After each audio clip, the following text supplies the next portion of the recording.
talked a little bit about the collaboration between India and Brazil. And I'm sure this is a very, very vast and very important topic to talk about. And it is going to be the topic for the day for a lot of people. And I guess people who knows about it in this room, I think each and every one. And beyond that, people who are at home and watching us, I am sure they'll be super happy when they'll see the dosti happening between India and Brazil. So dosti, as we concluded, is the developing opportunities and strengthening technological innovations, bridging continents Indo-Brazil session on indigenous cattle breed improvement.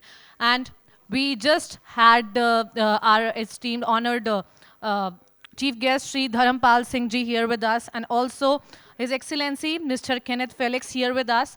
And in their presence, we signed the MOU between two nations, and that was also the collaboration between two nations and how we are going to make future better for the people of both of our countries and of course for all of us. And when we, of course, when we were doing the launch, I think these were very things that created history in the times. What I think it was such an historic launch. And I'm sure that India and Brazil's friendship will serve as a reminder of what we can achieve together through collaboration, shared knowledge, and of course the mutual respect. We are here to celebrate the spirit of cooperation and friendship that continues to grow stronger year after year. And this launch has honored the partnership, the innovations, and the shared dreams that will guide our nations toward a brighter and, of course, a more sustainable future. So, ladies and gentlemen, we are going to now take this evening forward, and we are going to have a series of technical addresses on bridging continents, Indo-Brazil Conclave on Indigenous Cattle Breed Improvement Program. And our first session is the technical session, which we'll be starting with none other than Mr. Marcos Vinicius Barbosa da Silva Emfara on the Brazilian National Gear Breeding Program, including genomic tools development, scientific exchange, and policy cooperation. He is Dr. Marcos Vinicius Barbosa da Silva. Everyone, a huge round of applause for the gentleman. Thank you so much, sir, for joining us. I please request you to take the seat on the stage, and then we will be beginning with the session. Thank you so much. Everyone, we need all your attention. A huge round of applause for the gentleman, please. And now, moving forward, I would like to invite on the stage for the technical session Mrs. Roberta Berthen Barros, Fazenda Floresta, Brazilian dairy and cattle genetics expert. Everyone, a huge round of applause for the gorgeous, gorgeous lady here. Once again on the stage, Mrs. Roberta Berthen Barros. Thank you so much for joining us. Next, I would like to call upon Dr. Sudhir Kumar Agarwal, who will be giving us a session on the benefits of IVF in breed improvement of indigenous cows. Everyone, give it up for Dr. Sudhir Kumar Agarwal. Thank you so much, sir. And we also have a technical session from the conventional breeding to genomic selection, a dive into magic of the genes. And this session, ladies and gentlemen, will be conducted by Dr. Ashish Dubey. So can we have a huge round of applause for Dr. Ashish Dubey? I would like to thank all our guests for marking their presence, and I'm sure this session is gonna be with a lot of information and a lot of insights that we'll be getting. So first of all, ladies and gentlemen, for the first session, I would like to invite Dr. Marcos Vinicius Barbosa da Silva on the stage, who is Embrapa on the Brazilian National Gear Breeding Program, including genomic tools development, scientific exchange, and policy cooperation. Huge round of applause for Dr. Marcos, everyone. Over to you, doctor. So good afternoon. It's not fair to be the first to speak there after lunch, but I will try to do my best here. So first of all, I would like to thank you for the invitation to be here. It's an honor to be here. This is probably my fifth or sixth time in India, and always a pleasure to be here and to learn a little bit more about this beautiful country and its culture, and of course, as an animal scientist, to learn more about the indigenous cattle. So I will talk a little bit about what we are doing with the gear breed in Brazil. And of course, As you can see, the animals that we have in Brazil are a little bit different from those here in India. So let's talk about how important is the dairy sector in Brazil. So Brazil produces around 36 billion liters of milk in 2014 and making it the third largest milk producer in the world. There are about 4 million jobs directly and indirectly involved in this milk production. So in 2024, the Brazilian market for dairy products was valued about 40 billion US dollars. And it's important to notice that the Brazilian dairy industry is based mainly on pasture-oriented production systems. And I will talk about this in the next slide and show you how important is the gear breed for our production systems. So we have in Brazil about 17 million dairy cows. We have a very large commercial herd, bovine herd in Brazil with more than 200 million cows, but just 70 million are dairy cows. So as you can see, we have a diversity of production systems, and we raise the dairy or milking gear in many different situations. As you can see in the very last slide on the right, we use sometimes the central pivot, and the cows are underneath the central pivot on the pasture. And sometimes we have cows with, in the very left above here, the harsh environments where we raise gear cows. But it's important for Brazil not just produce milk with the pure gear. We use the gear breed for getting the gear Orlando. So we have the crossbred between the Holstein and the gear, and then we produce the gear Orlando. So we will have many different breed compositions for gear Orlando, from the F1s up to the 5/8s, and they are very important for us because 80% of the milk production in Brazil comes from the gear Orlando breed. So we have at least 4 or 5 importations from India. The first one was in 1870, and the last one in 1962, and the last one probably is the most important importation because we brought a very good material, especially for gear and concrete, and this has improved our national herds quality a lot. So those are the documents from the importation in 1918, as you can see, and a sire that came from India in 1962.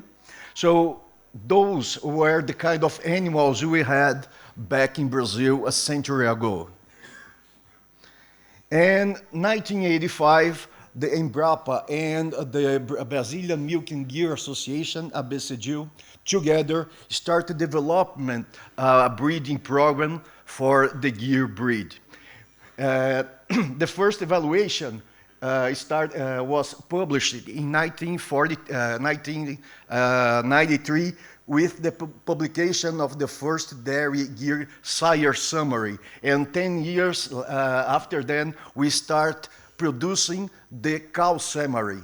And the cow summary was very important for us because we use in vitro fertilization a lot.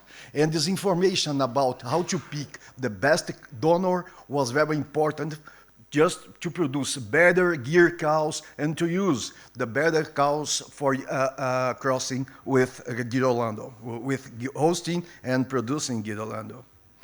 In 2016, we start with the genomic evaluation. I was grateful to be part of the team in the US that started using the genomic evaluation for Holstein and Brown Swiss and Jersey breeds. So it was a very, let's say, time in my life, professional life, because I start working and learning from the best. In 2018, we launched the first official genomic evaluation for dairy gear, bulls, and cows. Today, I can tell you, we have more than 70,000 gear, cows and bulls already genotyped. We have to remember the difference between the traditional genetic evaluation and the genomic evaluation. In the traditional genetic evaluation, we put together the information from the pedigree and the milk production, for instance. We put this together, we have some statistical methodologies, and then we have the breeding values.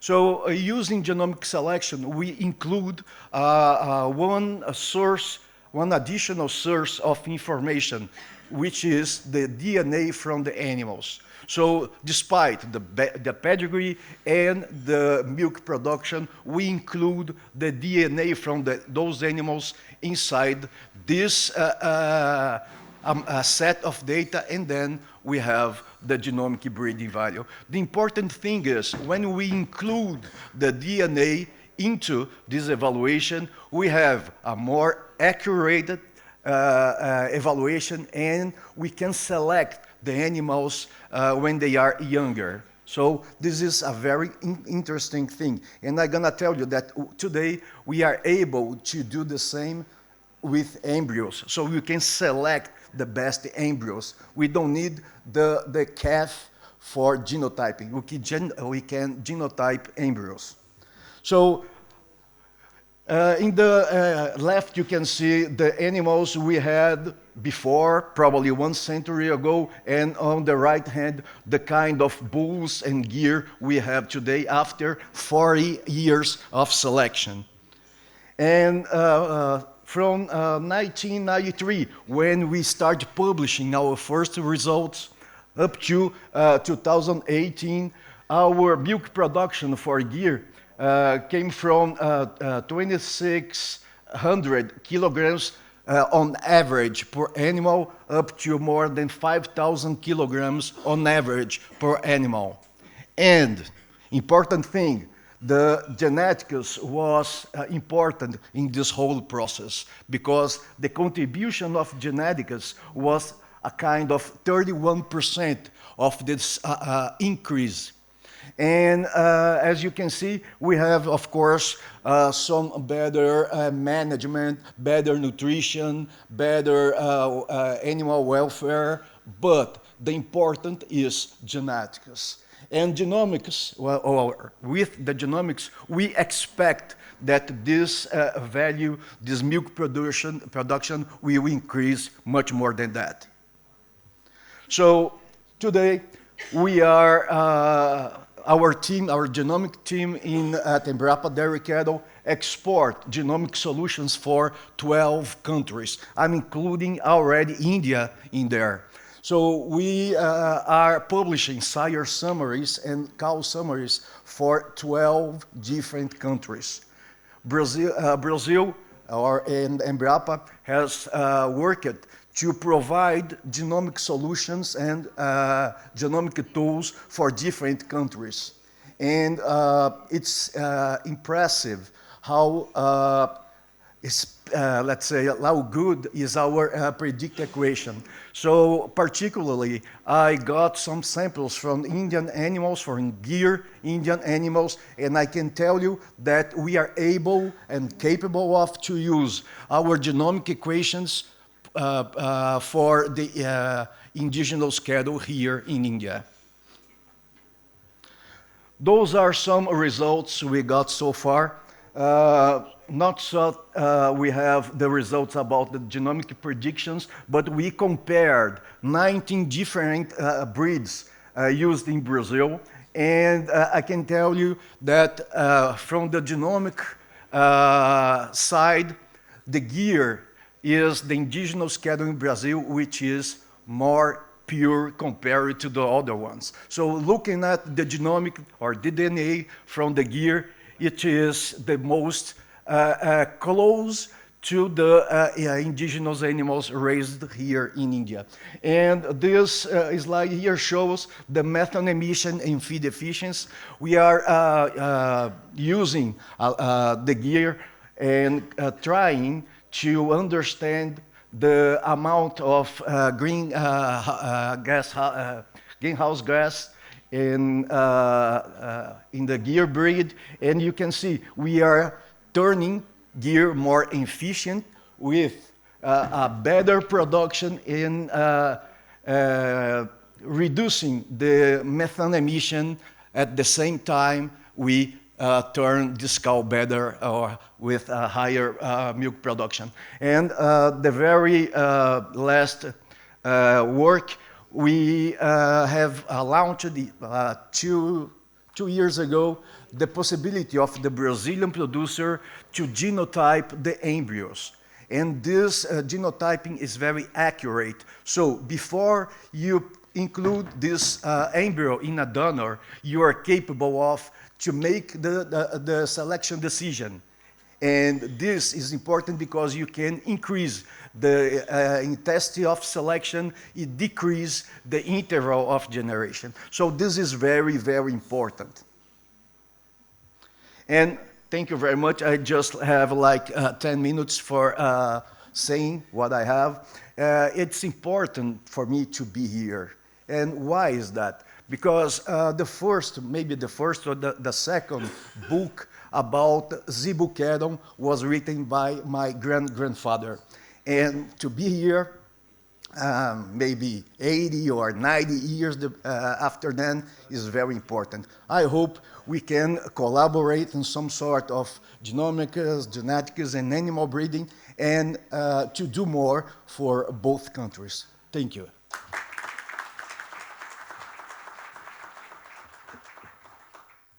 Thank you, Mr. Marcus, for that beautiful presentation and that insights of it. And I'm sure like you have fulfilled your dream of coming to our country. And now we are doing the collaboration. A huge round of applause for Dr. Marcus, everyone, and for the beautiful collaboration between India and Brazil once again.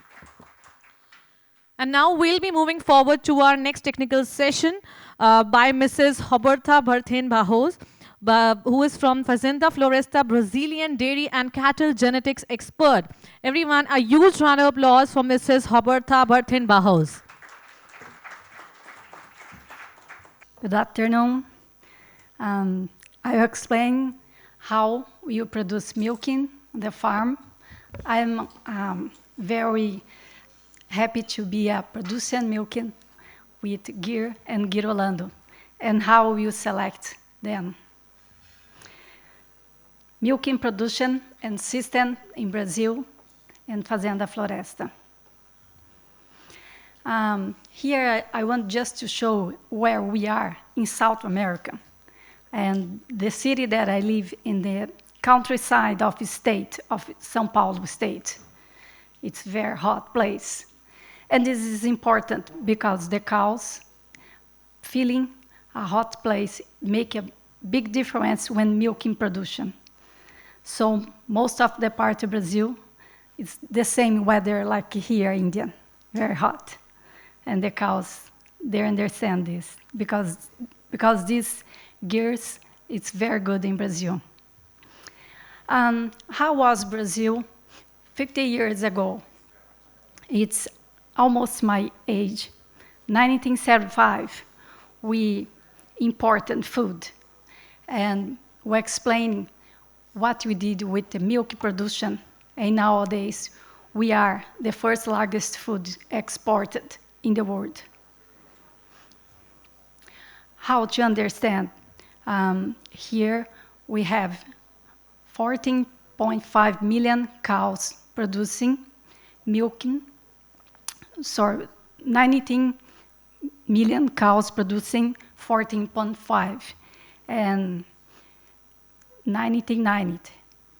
And we have a lot of change with the development with Girolando cows.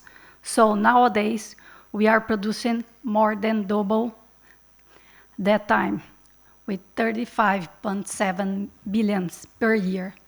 and you have less cows producing, with 15.7 cows.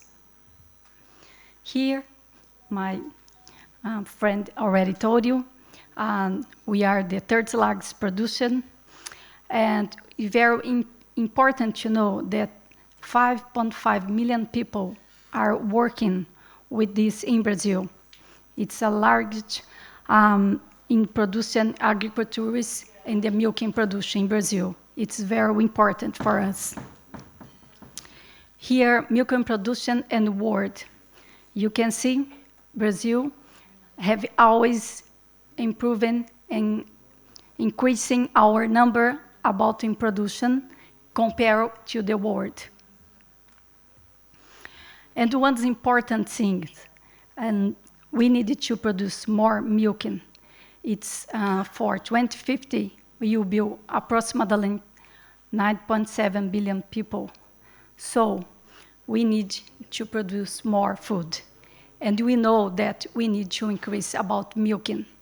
And it's congratulations for all of them that's improving. And like here today, we are always together to make more milking. What's the reason we have success in Brazil? We are all together. I am a milking production, livestock production. We have a partnership with all of them.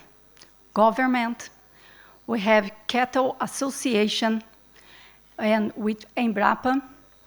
And then to explain everything, we have a rural extension. Technicals go in the farms and explain everything how to do it. And all together makes the big difference in 50 years. All genetic improvement we can use. We still have breeding bulls, natural breedings, but they are better bulls. We have a lot, but we sell a lot bulls. They are improvement in Brazil. Artificial insemination, we start in 1970. Embryo transfer, cloning, and we select gene edictus and genomic selection. We already told you, we have a big difference here when you bring cattle from India. Make us biggest. We have the largest commercial cattle in the world nowadays. So we know that most of the animals in Brazil, they came from zebu and came from India. Here we imported the zebu breeds that pure from India, and we did 3 cross breedings. We select and have breeding association, like here, example of bulls that we make it. And ABCZ, we works to certificate that animals, it's a pure animal. So this is very important to make we give you a number to all of them, and you give a certificate. So this association can check all of 9 breeds. How, like a farmer, how I needed to do it to have a good reproduction cow or bull. When we have to communicate this animal if he is insemination, natural, or in vitro. Then we confirm when this animal will be born. I need to send the association again with DNA test. Then I'll have everything correct. The technical came to my farm and to check these animals. And then we have a mark and to send them that it's a good animal. When this animal is 18 months, the technical from association came again to check if the animals is good, because I'll have 18 months. So if they have another certificate. It's we call like RGD, it's definitive. Then can have daughters or son, these animals. This is our association, GIR, leiteiro, GIR leiteiro, we can call milking production GIR. So I'm part of the directors of this association. You make another things different than a BCZ. We do a competition, championships, and national trials in the country. We have a partnership with Embrapa, and we make like distribution of our material in the country, in Brazil, with the best bulls. We are election each 3 years, and we started anew in this year. Nowadays, I am director of administration and financial director.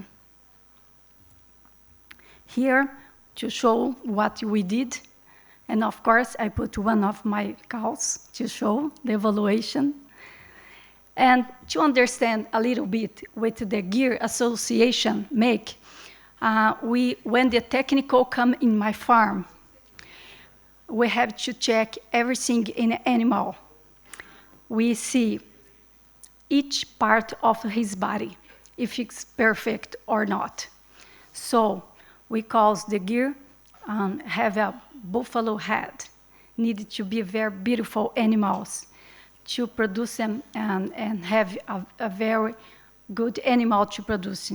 So everything we check in them, and then genomic too, but you need to check if everything correct.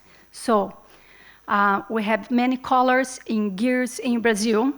You can see you say that gears make a colors in our curral in Brazil, in the farms, because have many colors.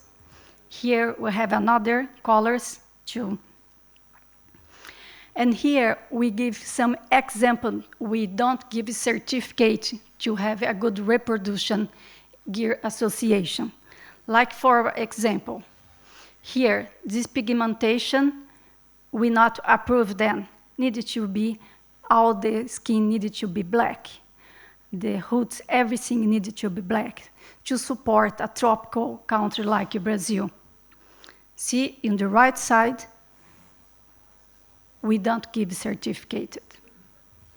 Here, the ear needed to be perfect, like then, for example, usually we have a perfect head too. You can see here, some of them, we don't give them. It needed to be all the same. And here you can have to check the legs, and we needed to walk with the animal to show the technical, to see if the animal is walking good. Many of them, we don't give certificate. Like here, the other two, you can compare the big difference when one's big one is not big one. And here, genetic only makes a big difference when the animal is healthy. We have in Brazil National Animal Health Program. We control many diseases, and you need to check them. Both of them, we are like the veterinary and the government check if all of these we control. It's very important to know, because this year, in 2025, we are free from apoptosis. We have a certificate.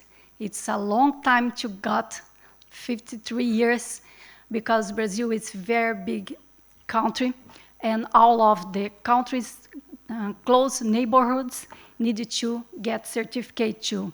So this year, we win this disease, apoptosis. And here, I explain a little bit the reason of my success in milking produce in Brazil. We need to get a file of 5 things I think is very important: nutrition, genetics, health, handling, training. If I choose one of them, the most important, I think, is training people. To have a good quality of milk production, you have to have a good workers with you and training them. This is the most important. How we produce our Girolando. We buy semens from United States. They have the best Holstein in the world. And I select the gears. I'm gear selector, and then produce my Girolando. The Girolando is very important. So we have here 4 kinds of Girolandos that we select in Brazil. 50-50, you can have 3-4, 1-4, and 58 for females. For males, just 3-4 and 58 is possible. And we have the same like ABCZ. The Girolando is another association, and we make it the same. We need to contact them to information our matching what we did. After that, we test DNA to check if it's correct, and then the technical come to check. But one different than zebu or gear. They give a year tags to put in the animal. And here we are nowadays producing 20,000 liters a day. And at the end of the year, we will change for a double 28 subway system. And then you can have 1,800 cows, milking cows. We will producing 6,000 liters a day. We use a compost bar system for cows, milking cows. And before that, they are in the pasture. And you have in our farm a reproduction IVF laboratory, clinical analysis laboratory, because I like always to check. If some animal died, we need to check what happened, because something needed to change. So we need to check what happened there. And we have a genomic laboratory, and we have a store that's we sell for us or for others producing milk, vet medicines. Here, there's many important things when you check in a farm. That's important zootechnical index. I don't have time to explain all of them, but if I go on a farm, a milking production, I think the most important is stay in lactation. The minimum, we have 305 days in lactation in Brazil, and then the average of these cows needed to be in these 116, 107 days. This is the most important, because if this number is correct, all of them is good. Reproduction, and I'll always have milking production. The same average in the year. We make more tests to check the animals' disease more than the government. So we check BVD, RBR, Neosporus, and brucellosis. And we make sure that, very important, BVD, all our animals is free from them, from this virus. We already export for many countries and have very important, good jobs in their country, and all of them, you can see, have the same weather like Brazil and like here, India, very hot place. And here we have a presentation about Girolando breeds. Finally, I think they have a have a good milk producer is more than numbers. It's about changing men's lives. I think here and in Brazil too. Thank you for sell us gear cows.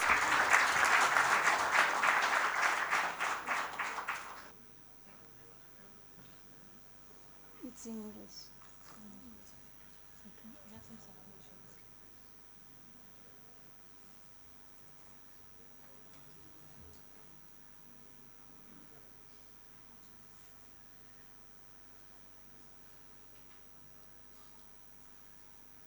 Don't have sound. Here, I think this movie from the Gear Association, and it's very important what you are doing with this cross-breeding in Brazil, and make all the difference because 80% of milk produced in Brazil, we have cross-breeding, Gear and Holstein. So make all the difference we can create, and this kind of animals. We have a very important, the rustic from Gear and the productive of Holstein. And then most of the farmers in Brazil are association and Girolando. We have a big farm that we check the animals and you compare to see what's the best animals you can compare which farmers that we bring in a very important produced state in Brazil, that's Minas Gerais states. Thank you.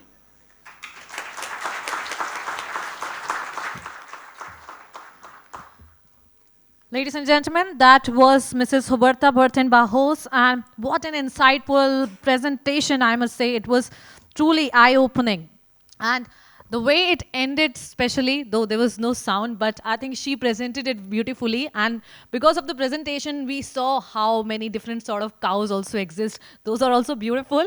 And of course, the collaboration between two of the nations who are going to work together. And I'm sure this is going to be super progressive. So everyone, thank you so much. And once again, can we give it up for the lady, please? And now, moving ahead, and now we are going to have the technical session by none other than Mr. Sudhir Kumar Agarwal on the benefits of IVF, the in vitro fertilization in breed improvement of indigenous cows. Everyone, please make a huge round of applause for Dr. Sudhir Kumar Agarwal. So, good afternoon to every one of you.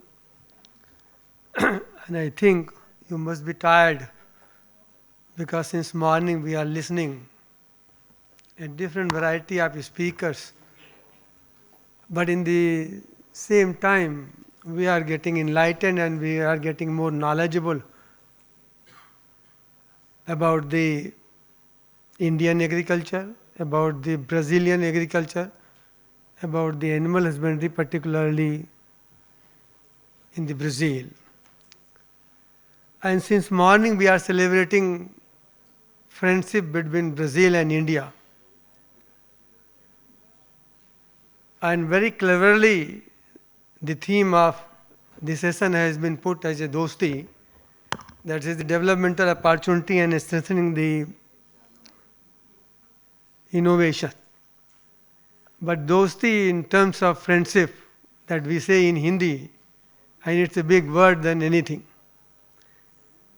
And to my friends who are from my country, they must remember a film came about 35 years back, Sholay, where Amitabh Bachchan and Dharmendra was the friends, and they were riding a motorcycle, and they were singing a song. ये दोस्ती नहीं तोड़ेंगे, तोड़ेंगे दम मगर ये साथ नहीं छोड़ेंगे. Let us hope that we will not leave the friendship of Brazil and India. Friends,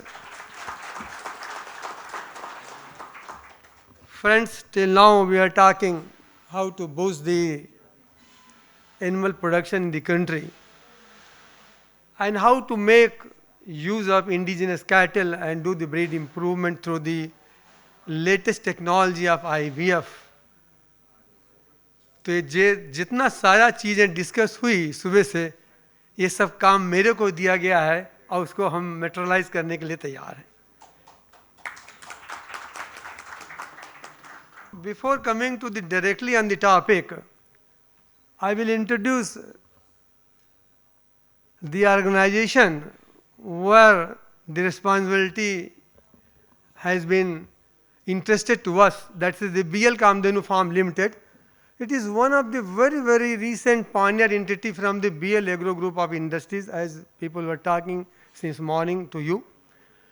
And our vision is to liberalize the cattle dairy sector and to enhance the breed availability, to enhance the breed, and to enhance the milk production, as well as the keeping a smile on the faces of the farmer or the livestock owner. This is the whole vision of our farm, our organization, and for that we have set certain objectives, and we have developed a good road map. And in the road map and the master plan which we are having, the center plan is to have a comfortable animal sets where animal can be put or managed, or animal husbandry can be done on a modern animal husbandry practices. And people who are coming to our farm, I think next day coming from the Brazil, they will appreciate how hard work our whole team is doing for getting such type of the building, such type of the set in place. And then we are also committed to have center of excellence, so far developing a modern laboratory for production of the in vitro embryos by taking the help of the OPU and putting the embryo for the freezing or going for the transfer of the fresh embryos, and then having the facilities for embryo transfer and insemination with the sex semen. All modern laboratory is there, 90% work is over, and very soon we are going to put this lab into the operation in collaboration with the team Brazil. And then all other facilities which is needed for a modern farm, they were with us at our farm. Friends, let us see what is the status of the dairy sector here in our country. And we must say that this sector is taking care of the providing protein and thus addressing the problem of the malnutrition, particularly in the human child. And then this dairy sector contributes significantly to the national economy, and about 30% GDP is coming through dairy sector to the agriculture sector also. And we are top producer of the milk in whole of the world, and this production level is maintained since last one or more than 1 decade, and currently we are producing somewhere 248 metric million ton of the milk. This is something old data, and 25% global milk is produced by us. So this is a kind of our strength here. And the per capita availability of the milk is also 471 grams per human being, which is more than the recommended level of the WHO. And then it provides cushion to Indian agriculture, as people were telling in the morning session, and it also provides the opportunity for the women empowerment and employment facilities. And this is our strength. You know, demand is there in our country. Our country is a vast, but it's a developing economy. What people were telling that it's a dead economy, it has been proved no, it's a developing economy, and it's the fastest growing economy in the world. So if there is a demand of any commodity, that commodity will be a sellable commodity. And same thing applies with the animal husbandry, particularly in our country also. And then we are having a good number of the cattle and buffalo. There's a 193 million cattle and 109 million buffalo. So total more than 300 million cattle and buffalo bovine population is available, which is far and far larger than what Brazil is having at present. And the same thing applies with the human population. Our challenges are more. Our country is vast, but our challenges are more. And we are committed to face those challenges. How we will be facing, I will just tell you in coming slides. Then, contribution of cattle and buffalo, they are the premium milk producing animal in our country. About 94%, 95% milk, they come from these animals. And then the total indigenous cattle and the nondescript cattle, it's a vast population. That is 142 million nondescript cattle is there. And here is the opportunity. And here we will be working through this technology, how we will do the breed improvement, how we will boost their production potential also. Then contribution of the indigenous cattle and the crossbred cattle, it's a vast difference. It's a vast difference. Because in indigenous cattle, they are producing hardly 3.44 liters, about 1200 liters of the milk or 1400 liters of the milk in one lactation. While crossbred cattle, they are producing significantly higher quantity of the milk. This, I wanted to show you what is the population dynamics, how we understand need of the animal husbandry, need of the breed improvement in this country. If we see the population dynamics, we can very well realize the cattle population during last 1 decade has increased very, very minutely, only 0.83%. Why it is like that? Because total male population has decreased tremendously. 31% male population has been decreased. It shows that people, farmers do not want to keep the male. This is a kind of the burden. Then total female population, it is increasing. It is this type of the animal is having demand by the livestock owner, and then exotic cattle, it is also increasing. But the indigenous and non-descript cattle, that is 142 million cattle, their population is decreasing by 10%. So we can learn a lesson that dairy farmers, they are not interested to keep the male. There are various reasons. I am not going to into the detail, but there is a need that more female population is a need of the farmer. How we can provide this, I will discuss. Then showing all the status of the dairy husbandry in our country, there are certain key questions that need to be answered by us, by the planners also, that availability of high genetic merit female and progenistic breeding bull, they are lacking in our country. And if you look the scenario that about 81 million adult cattle, for 81 adult cattle, there are only 3,212 breeding bulls available. So for one bull, about 24,906 females are required. It's a very high ratio. It needs to be reduced. And same situation with the buffalo. I will not discuss with buffalo. And if you look the semen production, that only 122 million doses are being produced in the country. And while we are demand is 200 million, this is the situation when the AI coverage is only 30 to 35%. If we want to cover 70% of our animal, you think that how much semen doses we have to produce, from where these semen doses will come. This is a big question. These need to be answered by the planners also. Then there is a lower per capita availability of the milk that I have already shown, that it is only 1500 to 1600 liters per lactation versus 4500 liters or 5000 liters as you shown in Brazil also. Then there is also lack of the quality seed, that's a semen and the embryo. And inadequate feed and fodder, this is also a problem. Our country is vast. Major agriculture land is being used by the agriculture. Only on the byproduct or hardly 3 or 4% land is available for the production of the fodder.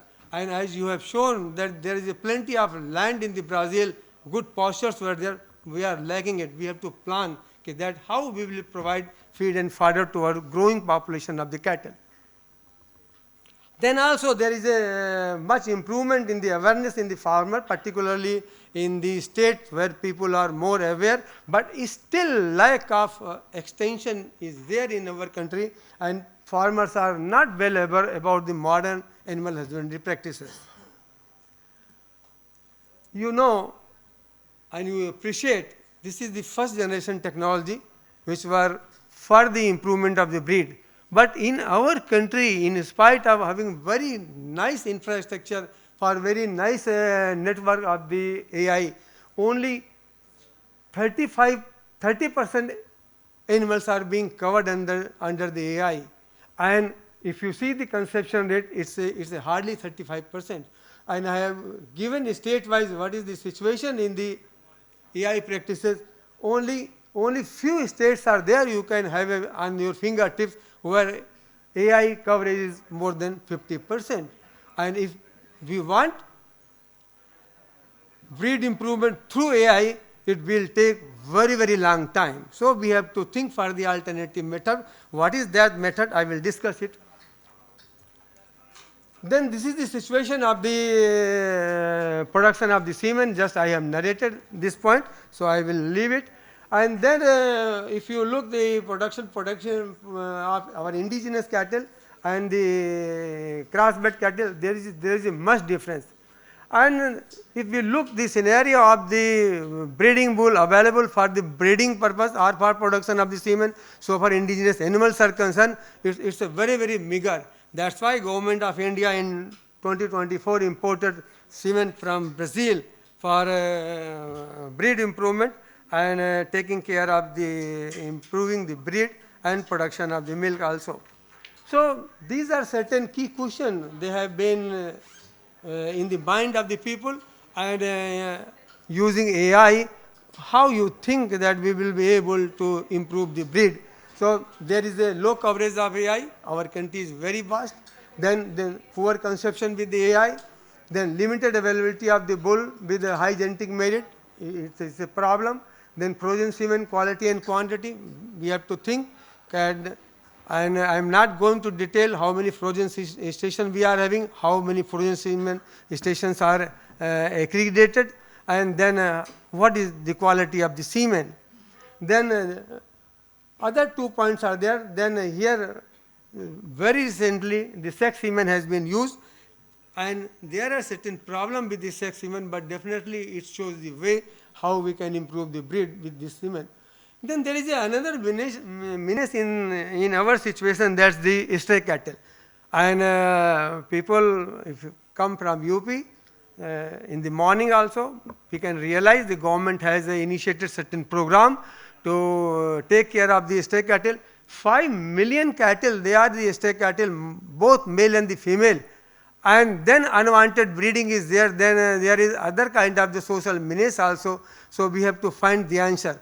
And the answer is that we can only adopt the IVF system and sex semen so that improved female cattle are being produced to improve the milk production in the country. Now, just I am coming to the proper the subject of the talk. This is just an introduction I was sharing with you. Now, how we can go with embryo production through OPU, that's the an IVF system. Here, I am not going to discuss any robot science because this is the not forum where we can discuss the science, but just I am putting for your knowledge that how male is being exploited through collection of the semen, and one bull at one time can breed only one animal. There you can collect the semen and you can produce 250 to 300 straws, and you can breed 300 animals with one collection also. So people thought, biologists thought that how female animals should be exploited. So this is the system through which the cycle occurs in the ovary. That's the recruitment of the follicle. Then these follicles are being selected. Then these follicles are getting a dominance. And then under the influence of the luteinizing hormone, this follicle is ovulated at the time of the estrus. So only one follicle is ovulated at the time of the estrus. And only one follicle is needed to produce a pregnancy. And in lifetime, only 7 or 8 pregnancies are there. And cow dies or cow left the heart also. So 7 or 8 follicles are being used throughout the life of the cow. Rest follicles, they get atretic, they get waste, or they are sitting only ideal in the ovary. So people thought, why not to exploit the female exemplars, and they have used certain methods by which they can harvest more number of the oocytes, more number of the embryos, and they can produce more calf and more progenies also. So, just I am binding. So this is the whole SOP of the OPU and embryo transfer, that is the production of the embryo, that's the in vitro embryo production. Here oocytes are being collected through the ultrasound guided needle from the superior animal, same thing as done in case of the human beings, and same thing as it has been done by taking biopsy in human being, anything. Then this oocyte are being matured, and then this oocyte, matured oocyte are being fertilized, and then this fertilized oocyte or ovum, they are in the zygote or 2-cell zygote, 4-cell, same way, they multiply, they become morula, early blastocyst and the blastocyst. And then this blastocyst is taken for the transfer in the recipient surrogate mother, or if the surrogate mothers are not available, they can be preserved taking the help of the freezer also. So this is all what things happening inside the ovary, inside the body. I am not going into the detail, but here when the oocyte or the ovum is 2-cell, this is the stage where oocytes are being collected through the ultrasonography guided needle also, and then the oocyte being processed for development of the embryo in the outside. This is just I am showing the quality of oocytes, and they are grade 1 and grade 2 oocytes, they are being preferred. And I can, people who are working with IVF system coming from the Brazil, they can appreciate, and then they are being fertilized with the sex sorted semen, and then embryos are being developed. They are certain blastocysts, they are taking for the. So whole gist is that the embryo production efficiency has been increased through the oocyte picking units and IVF system. And in case of the other system where we can say MOAT, which came after the AI, now people are not practicing it, and then the waiting period has been reduced.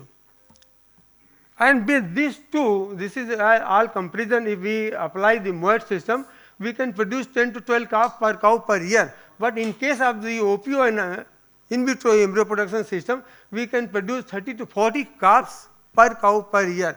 That is the kind of the efficiency that can be increased through OPO. And when more number of the female calves are being produced at a time, then selection intensity can be increased. You can have the progeny testing program very efficiently with the use of OPO and IVF system, and that is needed for the country where we are there. So this is all which I just narrated, that is what is the efficiency and the genetic advancement, genetic gain will be there. And 2 points are very important. One is that with a single straw, where one cow can be inseminated, here hundreds of oocytes can be fertilized, number one thing. So the efficiency of utilization of the semen will be increased. Then the same time production of the sex embryo can be ensured using this sex semen also. Here, before I close my talk, there are few points that the policy maker, if they are listening from this country, or the people from Brazil who are very, very expert in the system, they will guide us because they will be with us from today itself. And these are the points that the procedure of IVU, OPU, in vitro embryo development, cryopreservation of embryo transfer require highly skilled professional, and that are not widely available. I am talking India. When I talked this thing to my MD, Ashish ji, then he said, sir, your community is very small. I could not understand what he is telling. Humne kaha, sir, I could not understand. He said that I inquired in whole of the country, but people trained in this vidha, in this technology, they are very, very less. I say, yes, sir, that's why the system is not being popularized in our country. Then the second point is that entire OPO IVF process are technically intensive, require expensive equipment and specialized media. It's a costly procedure for our country.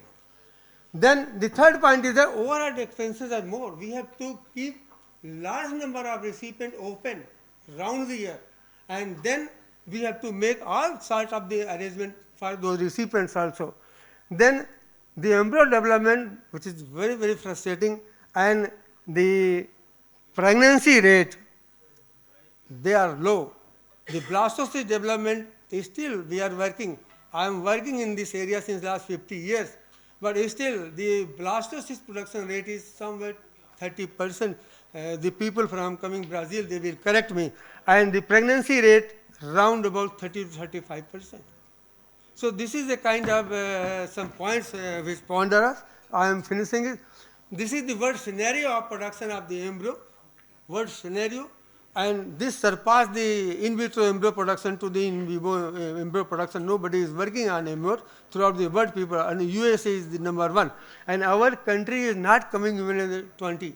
So this is a need of the time, and in my opinion, government cannot do this job. In a mission mode, some private agency should come and government should join hands, and then in a mission mode एक तरीके से मुहिम चलाकर इस चीज़ को पूरा कर सकते हैं.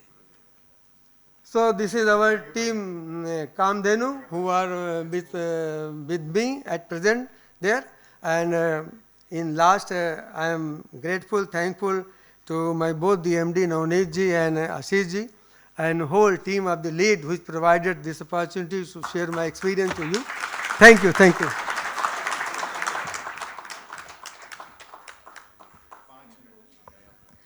Thank you so much, Dr. Sudhir, for such an insightful and encouraging presentation.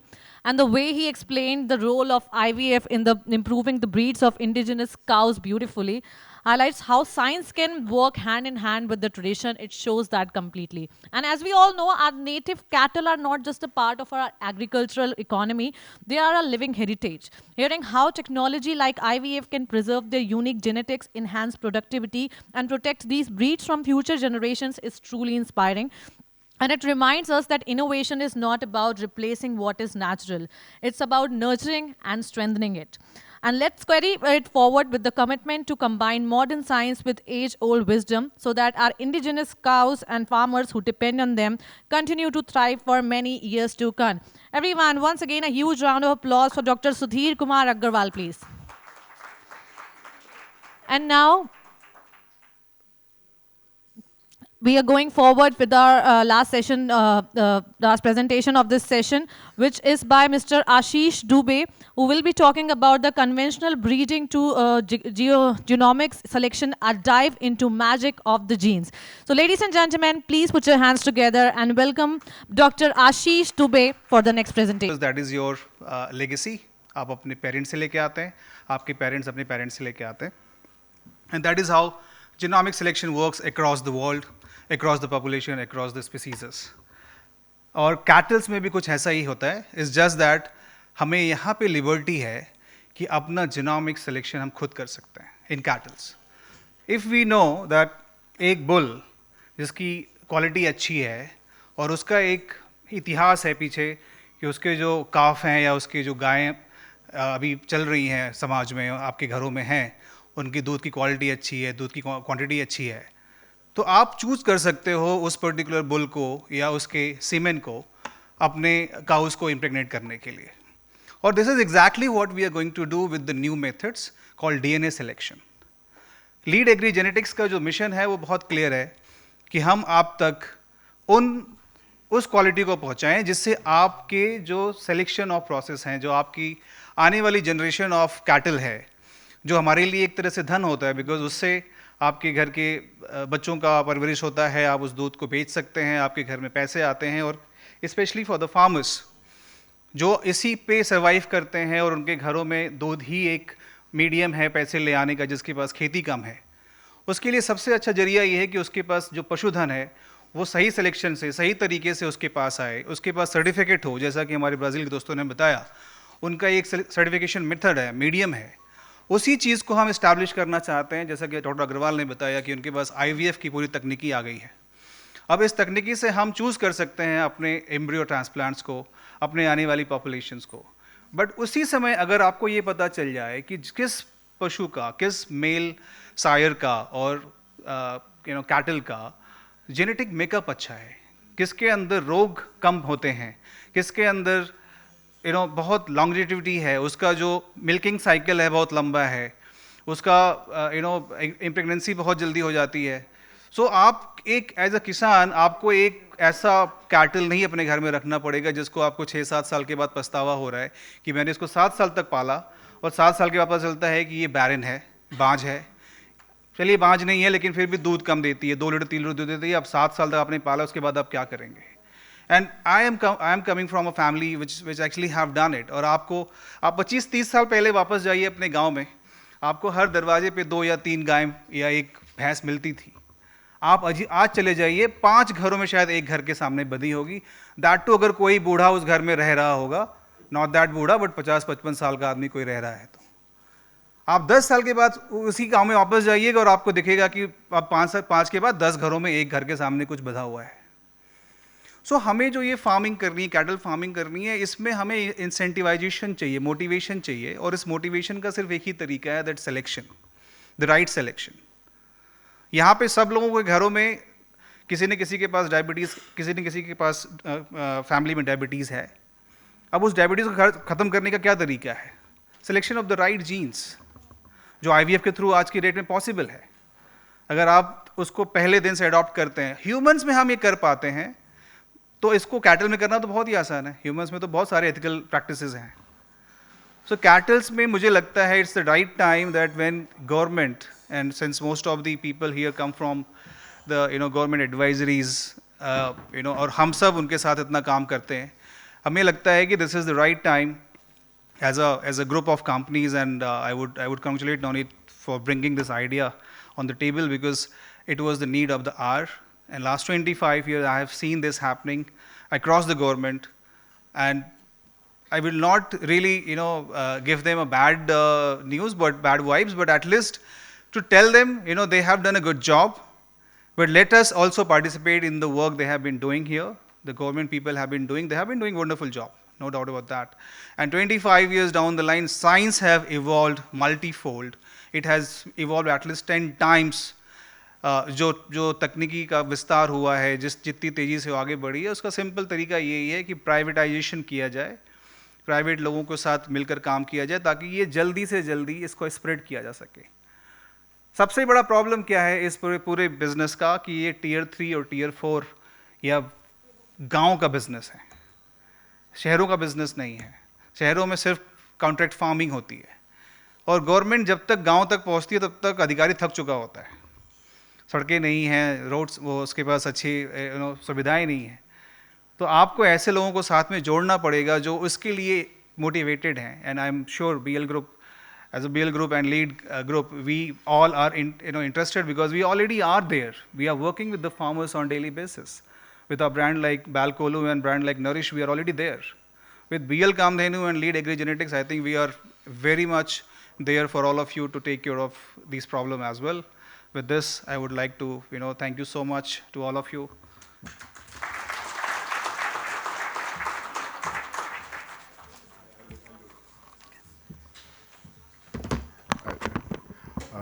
Thank you, Dr. Dubey.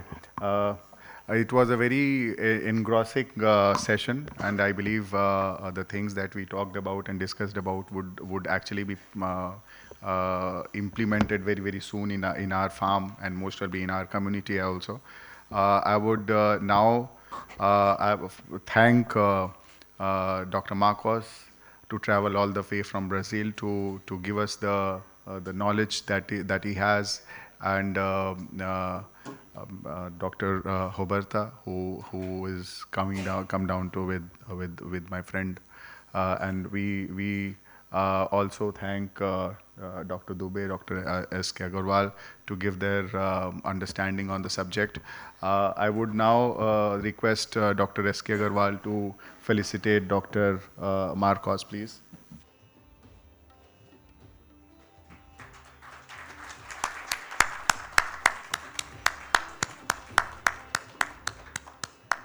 Rogério.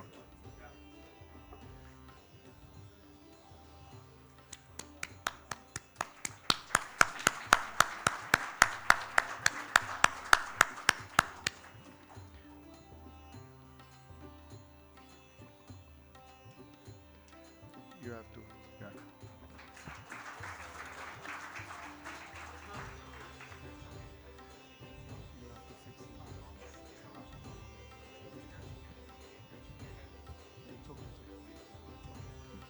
I would call upon Mr. Gomes to please come. Ladies and gentlemen, we have here Dr. Elson Tobajos Gomez Jr., who is Indian Honorary Consul to Brazil. And thank you so much, sir, for all your presence and making this India and Brazil collaboration even more special.